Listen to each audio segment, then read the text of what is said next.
একটা চেয়ারও নিতে পারো না।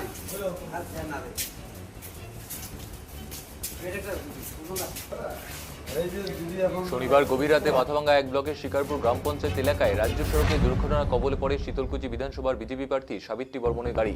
বিজেপির দাবি, প্রচার সেরে ফেরার সময় শিকারপুর এলাকায় উল্টের দিক থেকে আসা একটি ট্রাক দ্রুতগতিতে আসতে থাকে এবং সেই সময় গাড়িটিকে বাঁচাতে গিয়ে রাস্তার ধারে নয়নজুলিতে উল্টে যায়। এর ফলে সাবিত্রী বর্মন আহত হয়েছে। বিজেপির দাবি, এই ঘটনার পেছনে তৃণমূল কংগ্রেসের চক্রান্ত হতে পারে বলে আশঙ্কা রয়েছে। যদিও সমস্ত অভিযোগ অস্বীকার করেছে তৃণমূল নেতৃত্ব, তৃণমূলের বিরুদ্ধে মিথ্যা অভিযোগ করা হচ্ছে বলে দাবি তাদের।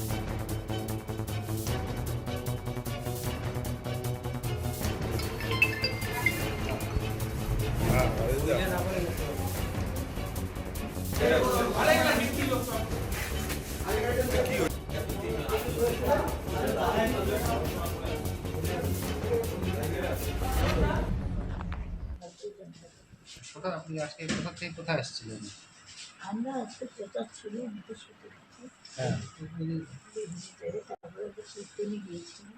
আচ্ছা, তারপরে আমরা আজকে গিয়েছিলাম, আমাদের কার্যকর্তারা ছিল বাড়িতে বসে ওনাদের সাথে কথা বলে আমরা যখন বাড়ি ফিরছিলাম তখন একটা আমাদের অপোজিট সাইড থেকে একটা ট্রাক আসতেছিল, এত স্পিডে আসতেছিল। তো আমাদের গাড়ির ড্রাইভার একটু সাইড করে নিতে গিয়ে ও কন্ট্রোল করতে পারেনি গাড়িকে, তারপরে দুইবার পাল্টে খেয়ে চুরি করে গেছে। তারপরে আপনার হসপিটালে কে নিয়ে আসলো? আমাদের কার্যকর্তারা ওখানে তখনও ছিল। আচ্ছা, ওরা ওখানে হয়তো প্রচার করছিল না, এমনি ছিল হয়তো, ওখানে ওরা উপস্থিত ছিল। আমাকে পড়ে যেতে দেখে তারপরে আমি চলো করে আমি দাঁড়িয়েছি, দাঁড়িয়ে আমার ছেলে ছিল, ছেলেকে খুঁজতেছিলাম। আর ওরা হয়তো আমার গলার আওয়াজ নিয়ে এসে ওরা বলতেছে আপনি অ্যাক্সিডেন্ট করেছি। গাড়িটার আপনারা নাম্বার টাম্বার কিছু দেখতে পেয়েছে?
বিজেপির দাবি, এই ঘটনার পেছনে তৃণমূল কংগ্রেসের চক্রান্ত থাকতে পারে বলে আশঙ্কা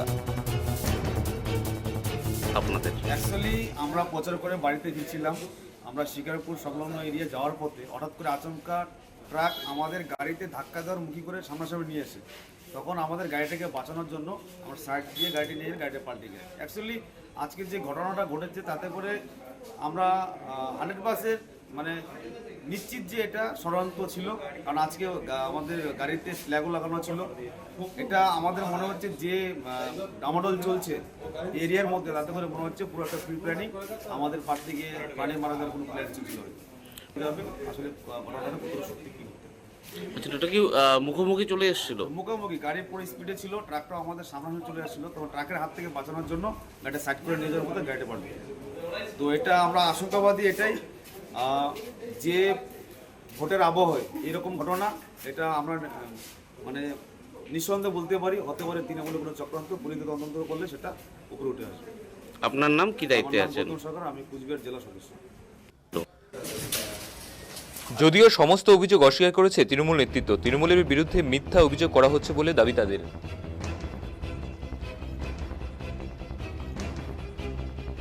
হতে পারে এই দুর্ঘটনার পিছনে কি বলবেন? এটা সর্বৈব মিথ্যের ঘটনা।